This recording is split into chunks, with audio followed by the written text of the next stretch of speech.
এখন এগুলা কোনো মন্তব্য সময় না, আমরা ম্যাচটা শেষ করেছি। অফকোর্স আফটার ম্যাচ ব্রিফিং একটা হবে, তখন আমি আপনার সাথে বিস্তারিত কথা বলতে পারবো। ম্যাচে মূল্যায়ন করবেন কীভাবে? পুরো ম্যাচটা একটু বিশ্লেষণ করেন, কেমন দেখবেন? দেখেন, ম্যাচ তো ম্যাচই, রাইট, বাট আমি যদি দর্শকদের সাইড থেকে দেখি, একটা গোলে 7 গোল হয়েছে, এটা ডেফিনেটলি একটা বড় অকেশন।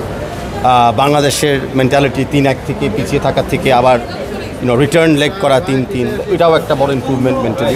বাট যেটা আমি বললাম, এর বাইরে আরও টেকনিক্যালি অ্যানালিসিস করতে হবে, আমাদের অতীতে এবং আগামীতে কী আছে চিন্তা করতে হবে। সো অফকোর্স আমি আপনাদের সাথে যেটা করি, পোস্ট ম্যাচ ব্রিফিং একটা হবে। কষ্ট পেয়েছেন? দেখেন, আমি বাংলাদেশের জন্য সবসময় সাপোর্ট করি।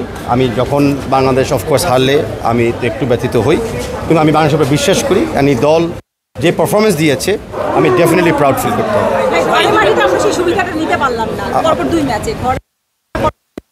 ইয়েস, ঘরে মানে তো ছুটি নিতে পারি নাই। আশা করি এখন ফরেন সয়েলে আমরা তারপরে করছেন এই খেলা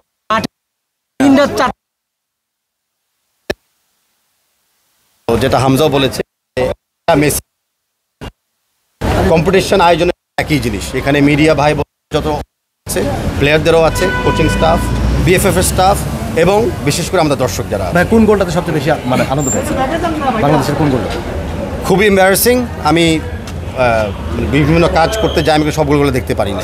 সাদের খেলা কেমন লাগছে ভাই? সাদ দুর্দান্ত খেলেছে। এই ম্যাচটা হারার পর 5 কাপে